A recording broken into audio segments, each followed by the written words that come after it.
Hi guys, Martain88 here and welcome back to another FIFA 21 video, albeit we are on the FIFA 20 game right here. Today I've got my top 5 tips and tricks for squad battles in FIFA 21, so let's get straight into it.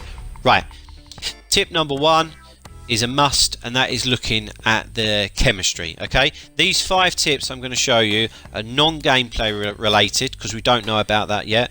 That will come, but we're only a couple of weeks away from FIFA 21 now, so these are 5 things that I do before every game.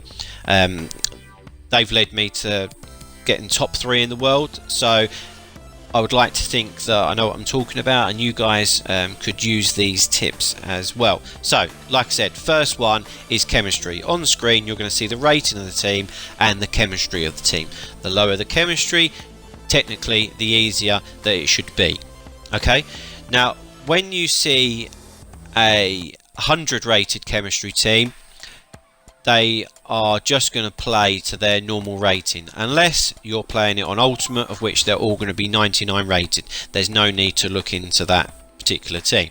But if they're a lower rated team like this one, which was 48 rated, you want to have a look into the individual players themselves and see if there's a difference in which players have higher or low chemistry. So we can see here that there's a Torreira that is -13. Okay, so if you're playing on legendary, which everyone will be at the start of FIFA 21, I would imagine, not going to be ultimate straight away, he is going to actually play like a 69 rated player.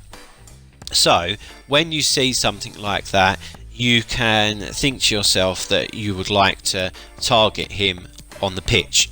And then you can see across the board that there are a few others that have got quite low stats, but across the board the whole team is on minus stats.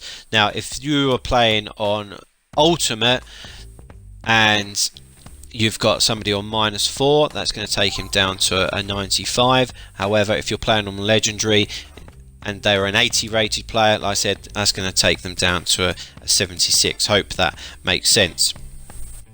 When you go up a little notch to say like a 55 or 60 rated chem team, which we've got here, it's a little bit more important to have a look at the individual stats. So we've just seen there that Costa, Zapata, Kovacic and Aspas actually don't have minor stats, which is important because you're playing a 55 rated team, you're thinking it's going to be easy, but actually you can see that those 4 players you need to try and avoid because they've got their maximum stats. So you have a look at the pitch here, and I'll be looking and thinking, right, okay, going forward they're actually going to be quite good, particularly down the left. So what do I want to do?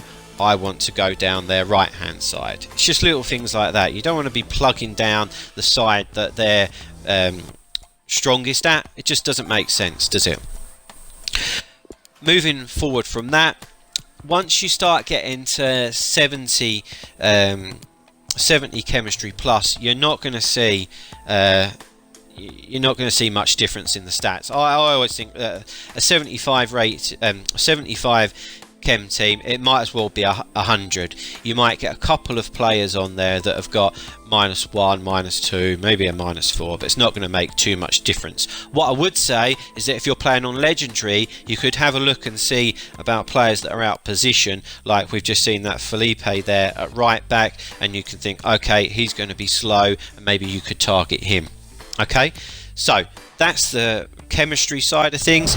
Into tip number 2, which follows hand in hand really, because looking at the chemistry will give you an insight into which players on the opposition side are going to be strongest, but looking at the formations will probably dictate how you're going to play a little bit more. Now obviously there's 3 or 4 different formations I would suggest that you're going to come up against. You've got 3 at the back, different variants, 4 at the back and 5 at the back. If you're coming up against 3 at the back, you should be looking to play down the wings every single time, particularly when we looked at that Torreira card that had minor stats. You should be having a field day going down the wings against 3 at the back. Couple that with, depending about their tactics, i.e. high pressure or high depth, etc, etc, is all going to play a part.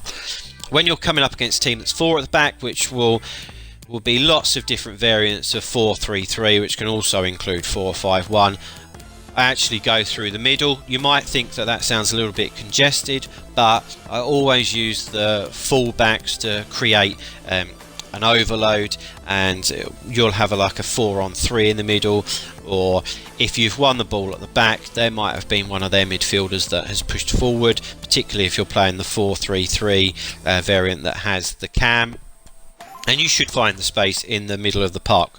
Although it does look congested, I understand that.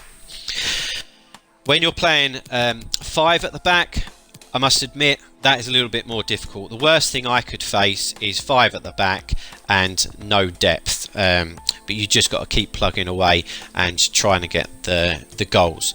So like I said, you've got to look at the formations and just think to yourself where that extra space is going to be, and you've got to exploit it. Okay, on to tip number 3. Okay, so tip number 3, and this is a really important one. I'm not sure if it's something that all of you guys do, but if it's not, it's something that you should be starting to do. Have a look at the opposition's tactics. So what I mean by that is, you can see on screen here, it says balanced attack, balanced defense.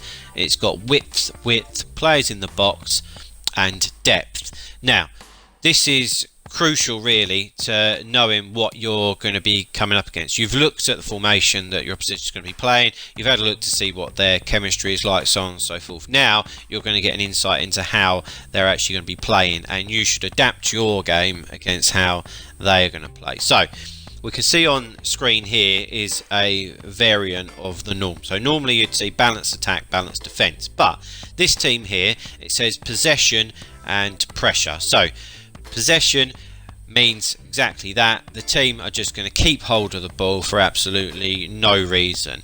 You can think that if you're playing a team that keeps possession, that they are not going to be gun-ho going forward, so you've probably got a little bit of time to get your shape defensively and to take the ball off them. But equally, what it does mean is when you do get the ball, you're going to need to make the most of it, because you probably won't get as many attacks, so it's not going to be as easy to get the ball off them.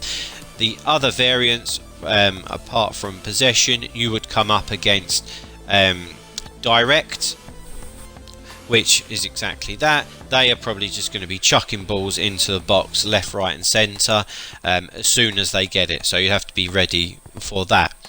Right, more importantly, you see where it says pressure? That is what we want to see. Any variant from balanced pressure is terrific. So if we see high pressure, that's fantastic. The reason that we like to see pressure, or particularly high pressure, is because the opposition are going to tire themselves out really quickly. By the time you get to 60-70 minutes, they are going to be dead on their feet, and if you've got your pacey players up front, which I'm sure you will do, you're going to be able to exploit that all day long, which is terrific. Also, when you're playing a team that is using pressure or high pressure, you know that as soon as you get the ball in a defensive area, they're going to come at you like a ton of bricks. But be clever enough and cute enough to play your way out of that pressure, and you're going to be homing in on goal quite easily, probably in like a 4-on-3 situation or 5-on-4, whatever, and you'll should find it quite easy to get your 5 goals. The flip side of that is you can come up against no pressure, which I also like, because they are literally just going to sit off you until the 18-yard box. So by the time that they do start to put a challenge in or anything like that, you're going to be in such a good position that, again, you should be able to get your 5 goals from it. We can see on screen as well, they're talking about the width. It's not so important, but it will just give you a little bit of an idea. They don't usually tend to play around with that too much, but if you come up against a team that has got maximum width, that should tell you that there's going to be loads of space in the middle to exploit, and that's really what you should be doing. The other thing is the depth. We want to see high depth on the team, because there would be a lot of space in behind. What we don't want to see is a team just sitting on their 18-yard box. So guys, that's the opposition tactics. You should really be taking a look at that and using it to your advantage. Okay guys, on to the next tip, which is fitness. Short and sweet, I know, but listen guys, there's no point us going through all of the other things that we've just gone through, which are looking at things in quite a lot of depth, if your team isn't going to be at maximum fitness. You're just putting yourself at a disadvantage. Imagine you're playing a high pressure team, they start to deteriorate, but your team also wasn't at maximum fitness. You're just shooting yourselves in the foot. So at the start of every game, put a squad fitness card on, please. Okay guys, and into number 5. Again, might seem quite straightforward, but is the use of your substitutes. So I don't just chuck 3 substitutes on after 60 minutes every single game.